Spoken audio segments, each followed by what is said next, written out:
Nous avons tous une apparence si différente que l'idée même d'une parenté entre tous les hommes semble inconcevable. Difficile de croire que 6 milliards d'êtres puissent avoir le même ancêtre. Et pourtant, désormais, la science nous offre la chance de trouver cet Adam génétique, un ancêtre unique dont l'ADN survit dans chaque homme peuplant la planète aujourd'hui. Des Inuits de l'Arctique aux Amérindiens de l'Amazonie, des nomades du désert aux hommes d'affaires de Wall Street. Spencer Wells, un généticien qui collabore avec le National Geographic, nous emmène dans une quête dont le but est d'identifier l'Adam génétique et de révéler en quoi il était si exceptionnel qu'il a pu engendrer tous les hommes de la planète.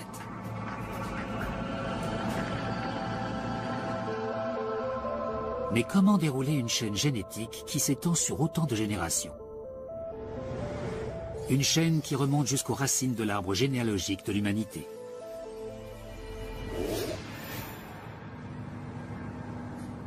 Pour cela, il me faut une machine à remonter le temps génétique. Les généticiens ont justement mis au point un tel outil, un moyen de suivre la piste de l'ADN dans le passé.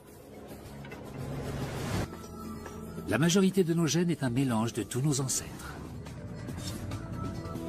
C'est ce qui rend chacun d'entre nous unique. Mais il existe une portion de notre code génétique qui reste presque inchangée, le chromosome Y, cette partie de l'ADN que seuls les hommes possèdent. Il se transmet pratiquement tel quel de père en fils, comme un nom de famille. Le chromosome Y relie tous les hommes vivants aujourd'hui à ceux qui ont vécu dans le passé. Ce petit bout d'ADN nous permet de remonter dans le temps pour voyager dans l'histoire de l'humanité. De nos jours, on utilise l'ADN pour déterminer si un homme est bien le père biologique d'un enfant. Pourrait-il établir un lien entre les milliards d'hommes peuplant la planète aujourd'hui et un ancêtre unique? Pour Spencer Wells, la réponse est oui. Le chromosome Y peut nous dévoiler les origines des hommes du monde entier. D'Afrique en Amérique, toutes les branches de l'arbre émanent d'un tronc unique. Le chromosome Y fait le lien entre les hommes d'aujourd'hui et leurs ancêtres communs.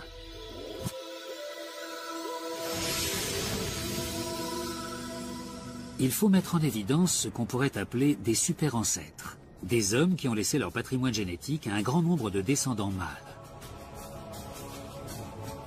Ils sont comme des embranchements dans les ramifications de l'arbre, des endroits où un grand nombre de branches sont générées par un même homme. Les généticiens peuvent remonter encore plus loin dans l'arbre, jusqu'au super-ancêtre ultime, l'Adam scientifique. Comment un petit bout d'ADN peut-il révéler un détail aussi fondamental sur autant d'individus? La réponse, les mutations génétiques. D'infimes modifications du chromosome Y qui ont le pouvoir incroyable de montrer de qui descendent ces hommes et même d'où ils viennent.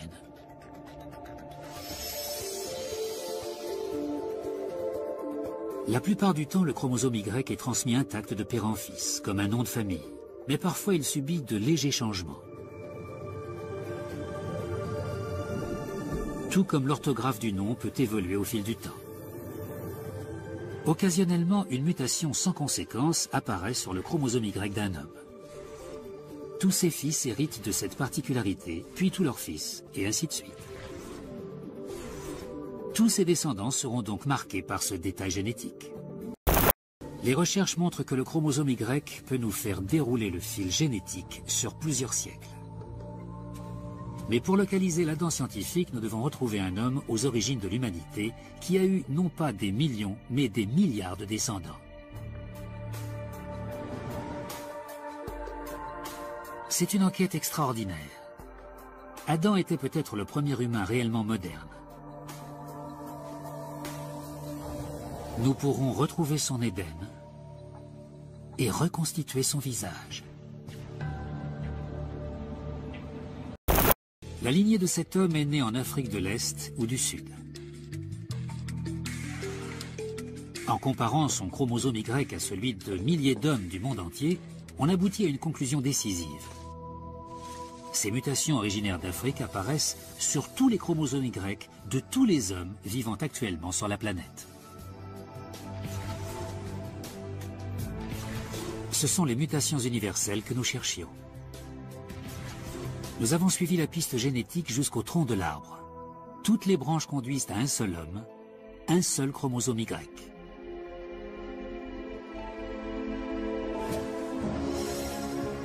Il y a bien eu un ancêtre unique à tous les hommes actuels. C'est lui le super-ancêtre suprême, l'Adam scientifique.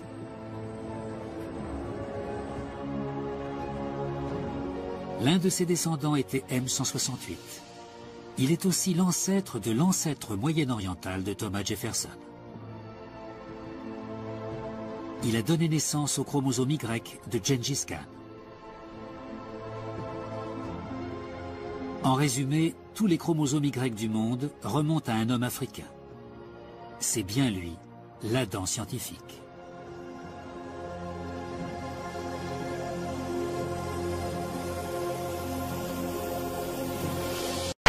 Alors, les différences entre les individus sont dues aux mutations.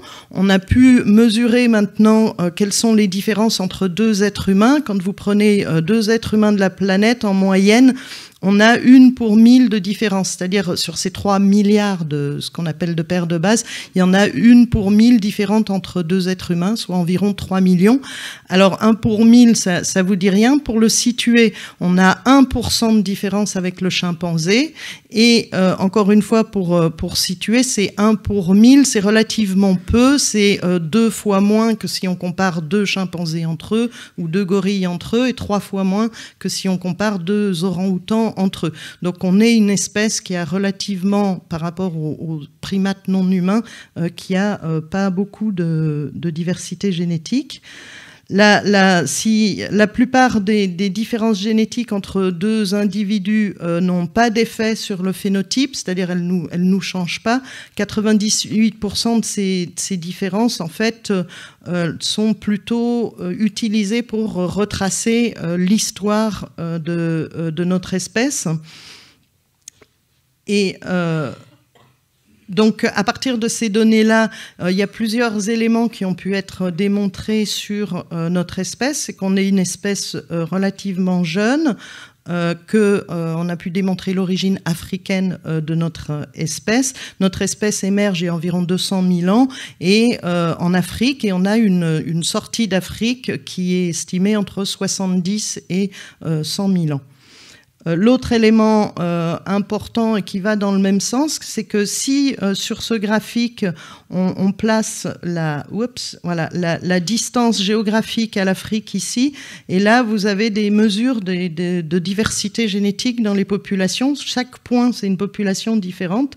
Et on voit que les populations qui ont le plus de diversité génétique, c'est les populations en Afrique, et plus on s'éloigne de l'Afrique, plus on perd de la diversité génétique. Ce qui s'explique par ce qu'on appelle des effets fondateurs, c'est-à-dire si on représente schématiquement toute la diversité génétique qu'il y avait avant la sortie d'Afrique, il y a seulement une certaine diversité qui sort d'Afrique, parce que les individus qui sortent portent en eux-mêmes des mutations, de la variabilité. Ils ne peuvent pas emmener toute la variabilité qui est en Afrique, parce que c'est un nombre réduit d'individus qui sortent, c'est ce qu'on appelle un effet fondateur, et donc ils emmènent seulement une partie de la diversité génétique. Et c'est pour ça qu'après, au fur et à mesure des colonisations, on perd de la diversité génétique, plus on s'éloigne de l'Afrique. Schématiquement, vous avez un groupe d'individus qui sort d'Afrique, qui s'installe à un endroit, et de cette nouvelle population, vous avez un groupe qui part de cette population, qui va s'installer un peu plus loin, et donc qui perd de la diversité génétique par rapport à la population d'où il venait, ce qui fait que ça nous donne ce gradient de diversité génétique qui diminue plus on s'éloigne de l'Afrique.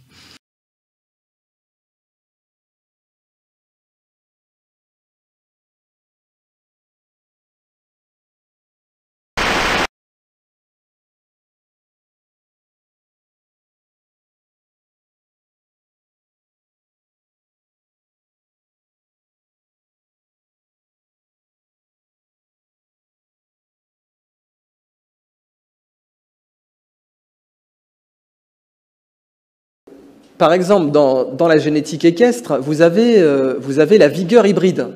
C'est-à-dire que vous prenez un étalon arabe et une jument anglaise, ça va vous donner un beau anglo-arabe qui sera plus vigoureux que les parents pris séparément et qui sera meilleur en course, par exemple. Eh bien, cette vigueur hybride, elle existe aussi dans la connaissance. Quand vous croisez des connaissances, quand vous métissez des connaissances, eh bien, vous obtenez des savoirs qui peuvent être révolutionnaires. Et c'est typiquement ce qui a été fait à la Renaissance. La Renaissance, c'est une période historique durant laquelle le métissage des connaissances a été le plus intense.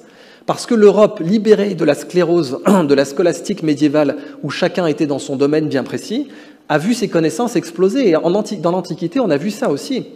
Un des corrélats du polythéisme dans l'Antiquité égyptienne notamment, c'était que chaque prêtre avait un savoir qu'il n'avait pas le droit de transmettre aux autres prêtres. Les prêtres d'Anubis, c'était l'embaumement, les prêtres de Thoth, c'était l'écriture, les mathématiques, d'autres, c'était l'architecture, ils n'avaient pas le droit de communiquer. Et quand Alexandre le Grand est venu, et qu'ensuite il y a eu les Ptolémées, qu'on a eu la bibliothèque d'Alexandrie, dont un des précurseurs était la bibliothèque d'Hermopolis, eh bien on a observé un métissage des connaissances absolument remarquable, parce que le fait d'avoir réuni tous les savoirs dans un seul lieu a créé une fécondité d'ordre général sur les savoirs. J'entreprends un voyage au cœur d'un territoire dangereux, qui n'est pas un endroit, mais une idée. Cette question s'avère si radioactive qu'en général, seuls des extrémistes politiques osent l'aborder en public. Existe-t-il une hiérarchie raciale de l'intelligence dans laquelle les Noirs seraient moins intelligents que les Blancs? Cette question paraît déplacée au XXIe siècle. Pourtant, elle trouve encore écho dans des salles de cours et des écrits scientifiques.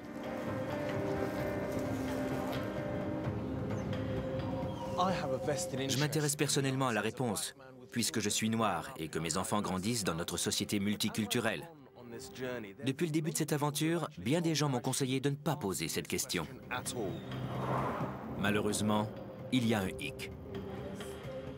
Des études montrent l'existence d'un fossé racial en ce qui a trait à certaines mesures d'intelligence. Ce fossé racial existe-t-il vraiment ?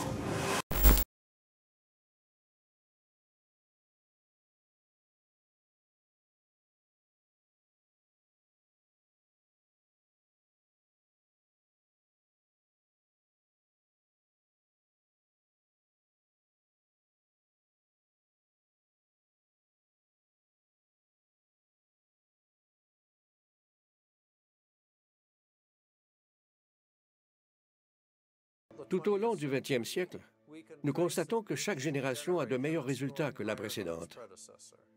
Une personne moyenne aujourd'hui obtient 100 au test de QI de Raven. Dans les années 1900, avec les normes actuelles, la personne moyenne aurait eu entre 50 et 70.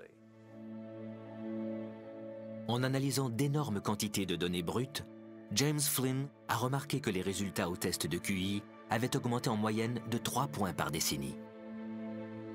Il a également observé que la hausse était plus rapide chez les Américains noirs. Le fossé entre les Noirs et les Blancs est en train de se rétrécir. Les résultats des Noirs augmentent plus rapidement que ceux des Blancs depuis la Deuxième Guerre mondiale. Les Blancs ont gagné 3 dixièmes de points par année, alors que les Noirs en ont gagné 4,5 dixièmes. Autrement dit, les Noirs se sont améliorés 50% plus rapidement pendant cette période. Est-ce que cela prouve que la différence entre les deux n'est pas génétique? Cela montre en tout cas qu'une différence aussi considérable que le fossé racial du QI peut être éliminée par des facteurs environnementaux.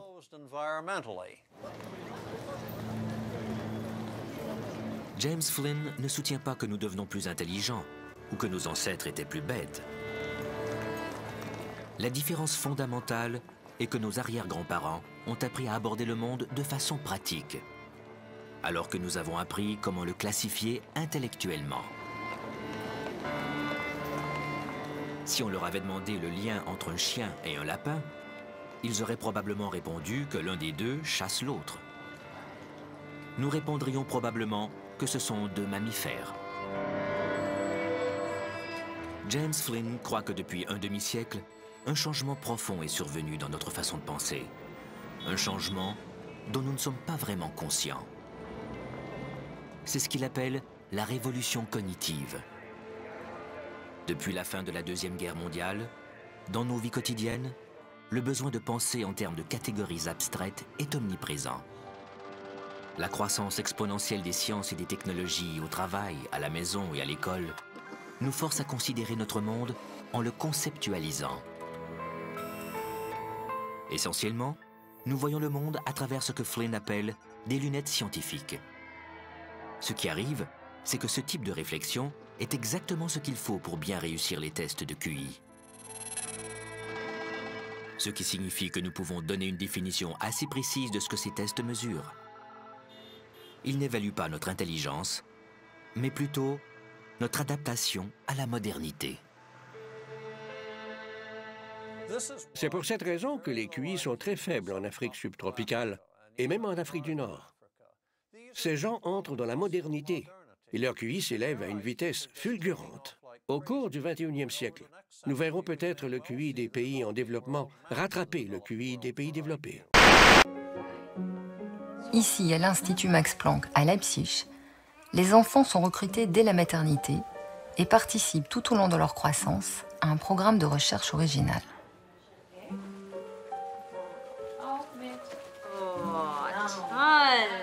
Ist das nicht schön, mein Bild? Mein Bild, ist das toll. Oh, da bin ich ganz stolz. Oh, jetzt ist mein Bild fertig. Oh, guckt euch mal mein Bild an. So, jetzt bin ich müde, jetzt gehe ich mal schlafen. Tschüss. Das Bild gefällt mir nicht. Das werde ich jetzt zerreißen. La vision d'un enfant égoïste, centré sur la seule recherche du plaisir, a longtemps prédominé en psychologie infantile. Au fil d'expériences menées sur des centaines d'enfants de tous milieux, Michael Tomasello et Félix Warneken vont bousculer ces théories. Comment trouver des réponses à des questions complexes avec des bébés qui ne parlent pas? Karen Wynne a trouvé la solution, un spectacle de marionnettes. Ici, un chien blanc essaie d'ouvrir une boîte emplie de jouets. Ethan, 6 mois, est captivé.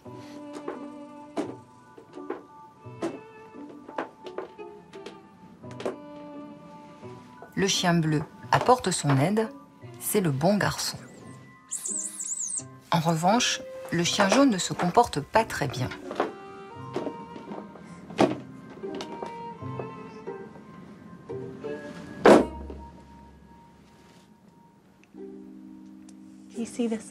Une étudiante du laboratoire, qui ne sait pas lequel des deux chiens s'est bien ou mal comporté, demande à Ethan de faire un choix. Which one do you like?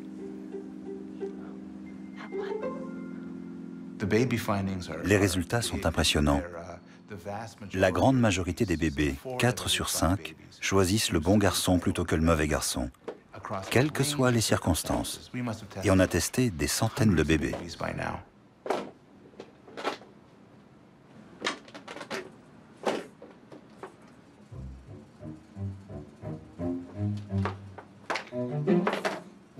Quand nous avons publié les premiers résultats, beaucoup de personnes étaient très impressionnées, d'autres étaient sceptiques.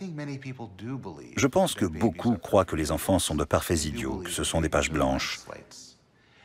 En psychologie, il est courant d'affirmer que nous venons au monde en connaissant très peu de choses, et certainement très peu concernant la moralité. Who do you like? That one. Ce jour-là, le bon garçon, c'était le bleu, mais d'autres fois, c'était le jaune. Et peu importe la couleur, le résultat, à chaque fois, reste le même. Nous avons même montré ce spectacle à des enfants de 3 mois et observé qu'ils s'orientent visuellement vers le bon garçon et se détournent du mauvais. J'étais très surprise. Je pensais trouver un âge où ils ne manifesteraient aucun jugement et qu'on pourrait alors déterminer le moment où la capacité de juger les autres apparaît. Au lieu de ça, nous avons observé que cette capacité semblait déjà présente à 3 mois. Mais peut-être est-ce juste une préférence sociale, peut-être qu'ils aiment simplement davantage le bon garçon. La question c'est, est-ce vraiment une préférence morale? Une façon d'y répondre est d'observer la récompense et la punition. Le spectacle est rejoué. Il s'agit cette fois de punir ou pas. L'enfant est un peu plus âgé. Face à lui, le bon garçon en bleu et le mauvais garçon en jaune. Chacun d'eux a une friandise dans son bol. We have another doggy that wants a treat. We'll put him here. Let's see. Oh no, Iris! There's no more treats left. Look, there's no more treats left. Theodora, can you take a treat from one of these guys and give it to him? Who do you want to take from and give to him? L'enfant osera-t-il priver l'un des deux? Et si oui, lequel? Le bon ou le mauvais garçon?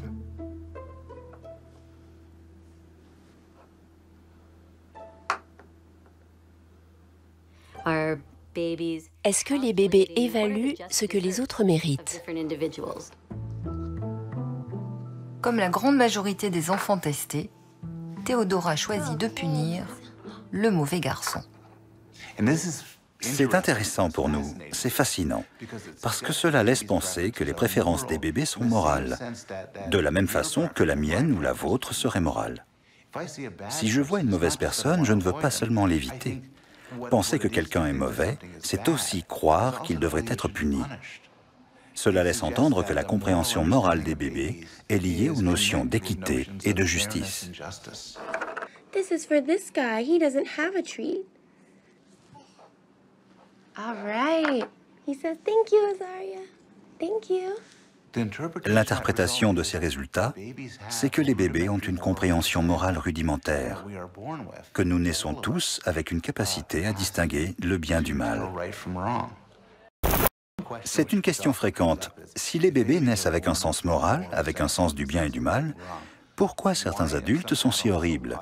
Pourquoi devenons-nous parfois de si mauvaises personnes? Question essentielle, retour au Baby Lab pour un début de réponse. Nous nous sommes demandé si les très jeunes enfants faisaient la différence entre des individus qui leur ressemblent et des individus différents d'eux. L'expérience commence par un choix qui peut paraître banal. On demande à l'enfant sa préférence entre deux types de céréales. Des Cheerios, des crackers. La même question est posée à deux marionnettes.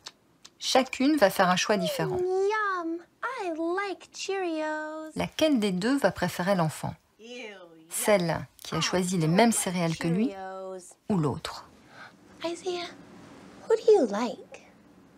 That guy? Okay, that guy? Nous avons observé que les bébés préfèrent ceux qui leur ressemblent, ceux qui partagent leur goût. C'est le cas pour 8 enfants sur 10. C'est fascinant de constater que chez les bébés, des distinctions a priori peu importantes comptent beaucoup. Mais c'est vrai pour les adultes aussi. Il y a de nombreux exemples en psychologie expérimentale, mais aussi dans la vraie vie. Des distinctions aussi subtiles que l'équipe de sport que vous soutenez, la couleur du t-shirt que vous portez, peuvent amener à diviser le monde entre les gens comme moi et les gens comme les autres. Diviser le monde entre nous et les autres va-t-il jusqu'à rejeter les autres? Au centre de la scène, la marionnette qui préfère les autres céréales, donc celle qui n'a pas les mêmes goûts que l'enfant, tente d'ouvrir la boîte. Le chien bleu l'aide, le jaune l'en empêche. Et cette fois, l'enfant choisit le mauvais garçon. À ma grande surprise, ils aiment celui qui se conduit mal avec l'individu qui n'a pas les mêmes goûts que lui. En un sens, la plus grande partie de ce qui va mal dans le monde vient de notre volonté de distinguer ceux dont nous nous soucions et les autres. Et ce désir de diviser le monde entre eux et nous apparaît très tôt. C'était présent chez les plus jeunes enfants testés. Et c'est quelque chose qui dure toute notre vie, que nous ne surmontons qu'avec beaucoup de difficultés. Je pense que ce clivage entre ceux dont nous nous soucions et les autres est un trait fondamental de la nature humaine. Mais c'est à l'origine de toutes sortes de problèmes dans le monde.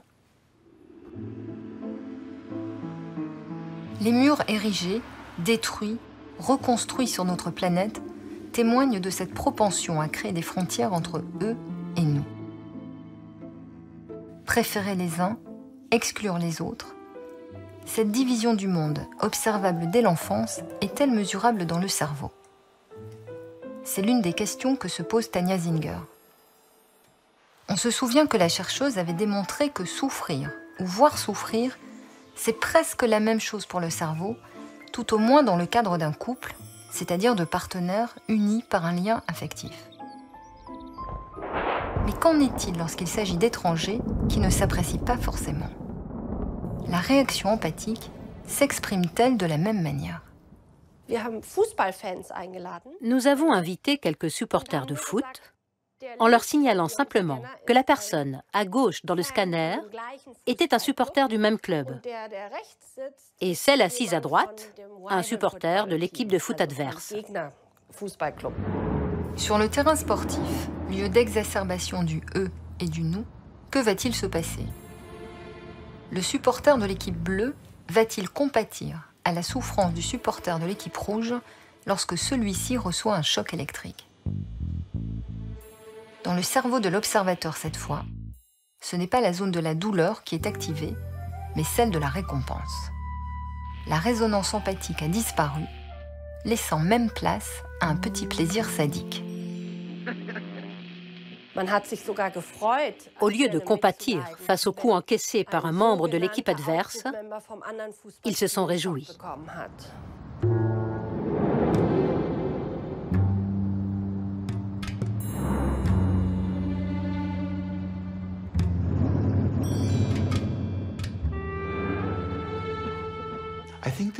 Je pense que les implications pour la société sont fondamentales. Beaucoup d'entre nous s'inquiètent du racisme et des préjugés. Nous commençons avec de très petits groupes, très étroits, ma famille, mes amis. Comment élargir notre cercle moral? Comment établir un « nous » qui inclurait tout le monde? Est une question très importante.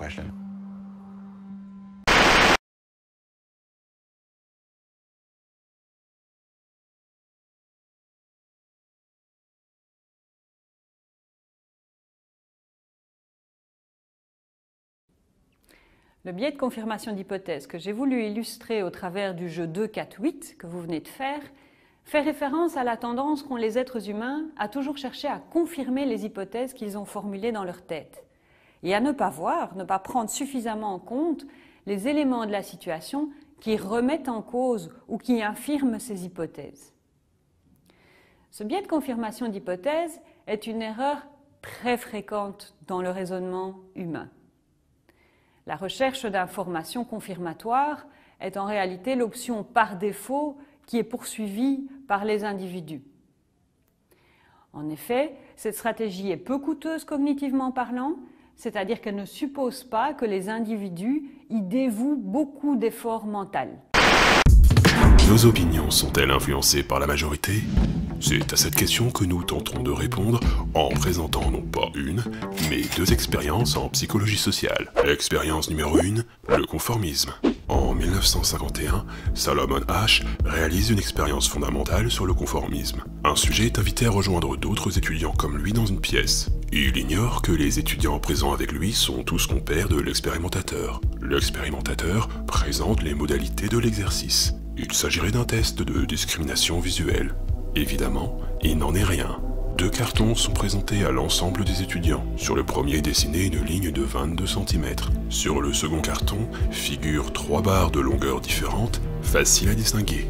L'expérimentateur pose aux étudiants la question suivante. Quelle ligne du carton B est de même longueur que la ligne du carton A? Qu'en pensez-vous? Vous avez 5 secondes pour répondre. Réponse B. C'est votre dernier mot? C'est mon dernier mot.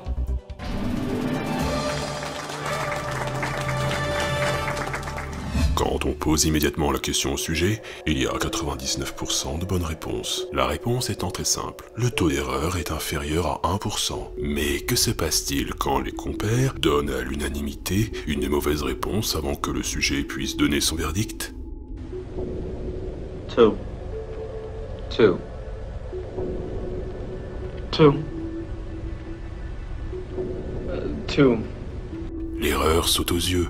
Et pourtant, lorsque vient le tour du sujet, celui-ci aura davantage tendance à suivre le groupe. Si tous les compères donnent unanimement une mauvaise réponse avant le sujet, le taux d'erreur de ce dernier est de 37%.